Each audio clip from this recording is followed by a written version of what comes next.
नमस्कार दोस्तों। जीएसटी के एनुअल रिटर्न यानी कि जीएसटी 9 को फाइल करने के लिए बड़े बदलाव किए गए हैं। कुछ एंट्रीज़ को नया इंसर्ट किया गया है और कुछ पुरानी एंट्री को सब्स्टिट्यूट किया गया है।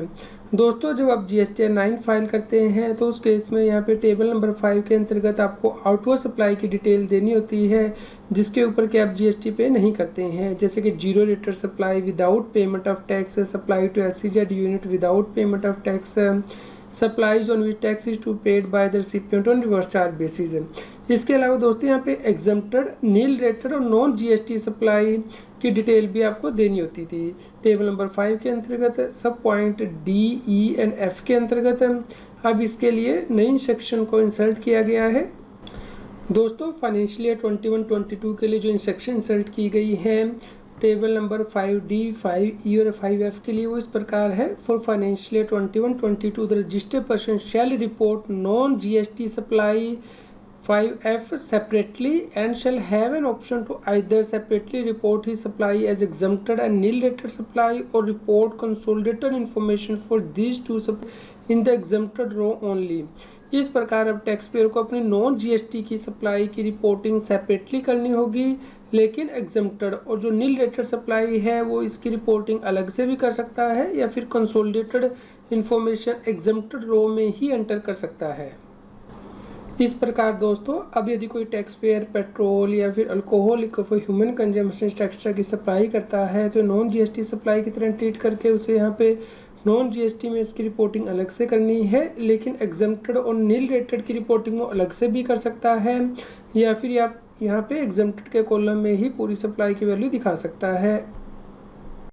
दोस्तों, जीएसटी 9 में टेबल नंबर 17 दिया गया है, जहाँ पे कि आपको आउटवर्ड सप्लाई की HSN वाइज समरी देनी होती है, और टेबल नंबर 18 दिया गया है जहाँ पे कि आपको इनवर्ड सप्लाई की HSN वाइज समरी देनी होती है। इसके लिए नई इंस्ट्रक्शंस को इंसर्ट किया गया है।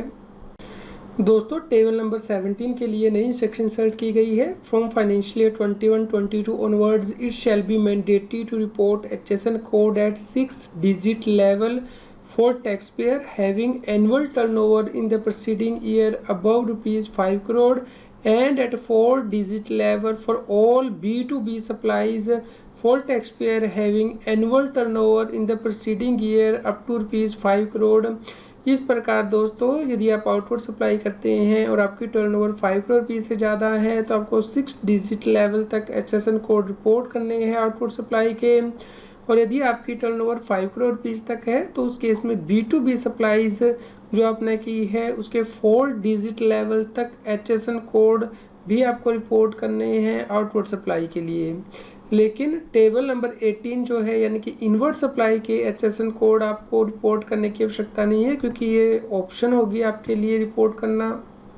दोस्तों, क्रेडिट नोट को नहीं रिपोर्ट करने के लिए जो आपको रिलैक्सेशन दी गई थी वो विड्रॉ कर ली गई है। यहाँ पे टेबल नंबर 4I के अंतर्गत जो आप क्रेडिट नोट इशू करते थे उन ट्रांजैक्शन से रिलेटेड जो कि B से E में स्पेसिफाई की गई हैं, जैसे कि सप्लाई में to registered person, zero rated supply on payment of tax, supply to SCZ on payment of tax and deemed export. इनके क्रेडिट नोट आप यहाँ पे सेपरेटली भी रिपोर्ट कर सकते थे या फिर यहाँ पे ऊपर नेट करके ही ये सप्लाई आप दिखा सकते थे। दोस्तों, टेबल 4I के लिए जो इंस्ट्रक्शन दी गई थी फाइनेंशियल 17, 18, 18, 19, 19, 20 और 2021 के लिए कहा गया था the registered person shall have an option to fill table 4B to 4E net of credit notes in case there is any difficulty in reporting such detail separately in this table.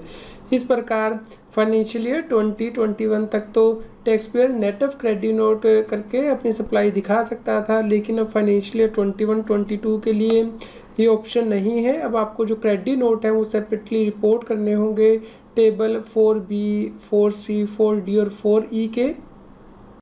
इसके साथ ही दोस्तों, table number 4J के अंतर्गत आपको debit note जो आपने इन transaction से related issue किए हैं B से लेके E तक, यानी कि सप्लाई में to registered person, B2B, zero rated supply on payment of tax, supply to SCZ unit on payment of tax and deemed export. इनके डेबिट नोट आपको यहाँ पे सेपरेटली रिपोर्ट करने होते थे, लेकिन यदि आपको कोई डिफ़िकल्टी आ रही थी तो आप ये जो सप्लाईज है यहाँ पे नेट ऑफ डेबिट नोट करके भी रिपोर्ट कर सकते थे।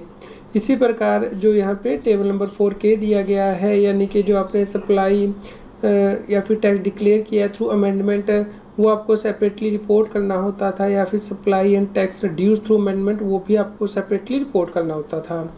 लेकिन यदि आपको इसको रिपोर्ट करने में कोई प्रॉब्लम आ रही है तो आप ये जो ऊपर सप्लाई थी उसे ही नेट करके दिखा सकते थे, जैसे कि B2B की सप्लाई या zero supply, net of amendment.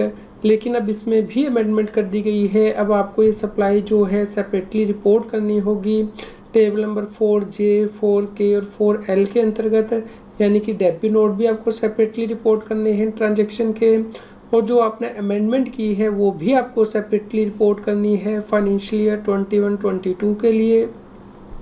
तो दोस्तों आप यहाँ पे देख सकते हैं कि जो इंस्ट्रक्शन में एक्सप्लेनेशन दी गई थी उसमें आपको जो रिलैक्सेशन थी डेबिट नोट नहीं रिपोर्ट करने की या फिर अमेंडमेंट नहीं रिपोर्ट करने की सेपरेटली, वो फाइनेंशियल ईयर 17, 18, 18, 19, 19, 20, 2021 के लिए ही थी। फाइनेंशियल ईयर 21-22 के लिए आपको ये कोई रिलैक्सेशन नहीं दी गई है। इस प्रकार अब आपको डेबिट नोट भी सेपरेटली रिपोर्ट करने हैं और जो अमेंडमेंट हुई है वो भी सेपरेटली रिपोर्ट करनी है।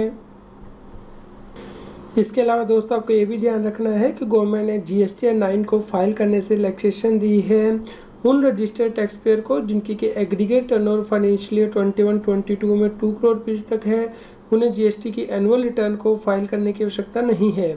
इस प्रकार कॉम्पोजिशन टैक्स पेयर को तो GST 9A फाइल करने की आवश्यकता नहीं है क्योंकि उनकी टर्नओवर तो 1.5 करोड़ रुपीज़ तक की होती है।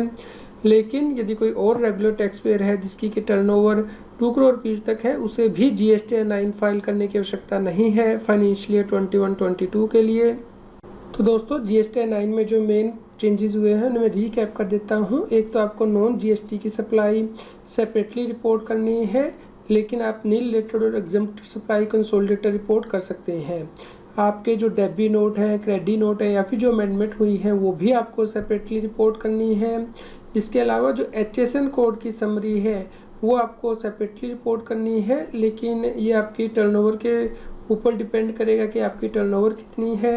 यदि टर्नओवर 5 अबव है तो उस केस में 6 डिजिट लेवल तक के आपको HSN कोड सेपरेटली रिपोर्ट करने हैं अपने आउटवर्ड सप्लाई के, और यदि आपकी टर्नओवर 5 करोड़ रुपीज़ तक है तो B2B सप्लाईज के ही आपको HSN कोड रिपोर्ट करने हैं आउटवर्ड सप्लाई के 4 डिजिट लेवल तक।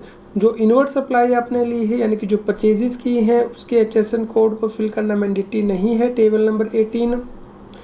इसके अलावा दोस्तों जिन टैक्स पेयर की एग्रीगेट एनुअल टर्नओवर 5 करोड़ रुपए से ज़्यादा होती है उन्हें GST 9C भी फाइल करनी होती है, लेकिन ये अब ऑडिटर से ऑडिट करवाने की आवश्यकता नहीं है। ये सेल्फ सर्टिफाइड स्टेटमेंट होगी जो कि आप फाइल कर सकते हैं GST पोर्टल पे।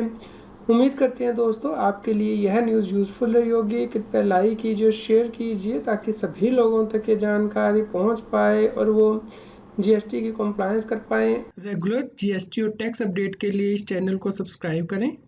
आप हमें Telegram app CA Satbir Singh टैक्सिल पर ज्वाइन कर सकते हैं ताकि आप GST और इनकम टैक्स के रेगुलर अपडेट अपने मोबाइल पर ही प्राप्त कर सकें। यदि आप इस चैनल को सपोर्ट करना चाहते हैं या फिर आपकी कोई इनकम टैक्स और GST की क्वेरी है तो आप सुपर थैंक्स बटन को यूज़ करके वो पूछ सकते हैं ताकि हम जल्द से जल्द आपकी क्वेरी का जवाब दे पाएँ।